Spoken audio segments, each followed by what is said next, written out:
some form or fashion a rookie for 5 years, and so it seemed like the 5th season would be a good place to say, did they get what they wanted? Are they the cop they thought they'd be? Are they the person they thought they'd be? And the answer is yes and no at the same time.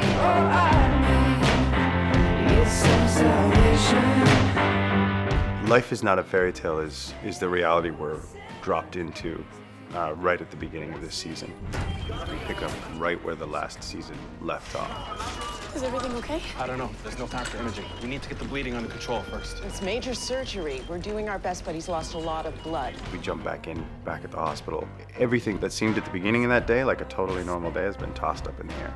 It's obviously extremely difficult to navigate what has happened with Sam while she's been with Nick. She has some pretty tough decisions to make in terms of that because she loves both of them. I ended up telling him that I still loved him. Do you? In the heat of the moment, she was really afraid of losing Sam, and she has to make a decision whether she's going to stay with Nick. They make a great partnership, or she just goes right for Sam, which is risky. Place looks different somehow. Oh, maybe too. Andy McNally is just like, it's a once in many lifetimes connection. In order for these two characters to work together, they're gonna have to change. We've tried over and over, and things need to be different. He'll just keep hurting you, so be careful.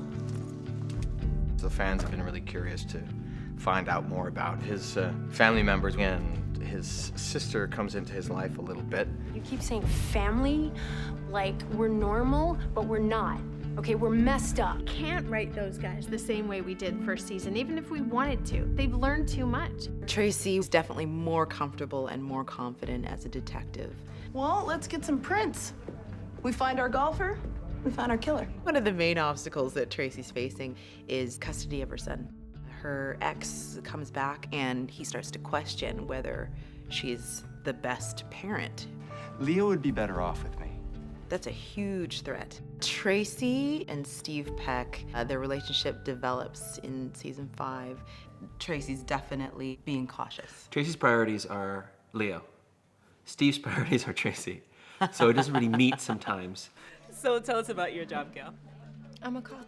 She's going through a bit of a renaissance right now. I think a lot of people wanted me to sort of define like what her sexuality was, and I don't think you needed to. She just fell in love with somebody and she just happened to be a woman. If you really think about where I've come from, like season 1, it's like I've changed the most out of anybody, and I love playing that.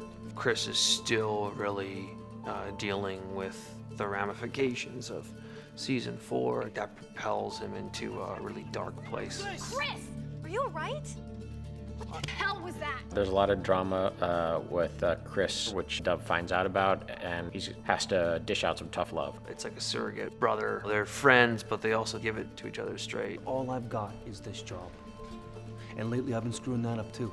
There were some things revealed about Chloe that she has a husband. Surprise! The beginning of season 5 is kind of dealing with both the sort of shock of the fact that she's married, but also putting that aside, trying to be there for her to make sure she gets better. Your smell woke me up. Things have hurt Dove more than he would like to say. It's really difficult to get back that rookie naivety without a new injection and sort of putting them in brand new roles. We've got Oliver in this new position of power, which is something he never wanted. I'm not a white shirt. I'm a street cop. I'm one of the boys. That's something that I love about myself. Everybody likes that about you. That's why you're my guy. We started off season 1 saying no amount of training prepares you for life on the street. Well, what happens if someone comes in, and what if they think they know what they're doing? Just drop my go bag. A lot of go in your bag. You hitting on me?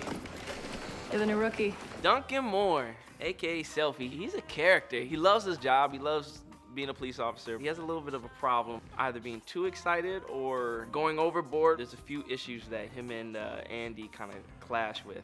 Put your sword on the ground right now. Holster your weapon, now. No, not until he drops it. Put the gun away, now.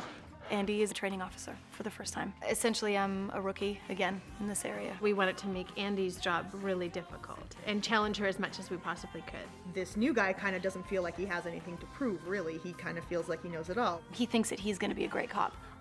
I don't know. What's going on? I'm just nervous. This is my This is my first death notification. Oh my God. You're on his side even though he's screwing up, which is, I think, gonna be really fun to watch. If you don't lean on me, you're gonna fail. Do you understand that? Happily ever after is just an assumption. I love that this season is embracing that. Not exactly a fairy tale. Still kind of beautiful, though. The show does a good job of everything. You know, we get the romance, we get the action. Hey, you want to be in the game? You might get hurt. I think what fans can look forward to is that Rookie Blue roller coaster. The ups and the downs. This season is no exception. The show is evolving and delving into other areas. He fails, you fail.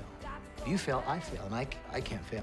The writers are giving us an opportunity to like struggle. Andy and Sam and Nick and now Wes and Chloe and everybody. I miss being a rookie. Well, you're not anymore. When we get to the end, it may not look like what you were envisioning or what you were picturing. Doesn't mean you can't have a happy ending. It's not as perfect and it's not wrapped up in a bow and life is not a fairy tale. You know I've got to go back.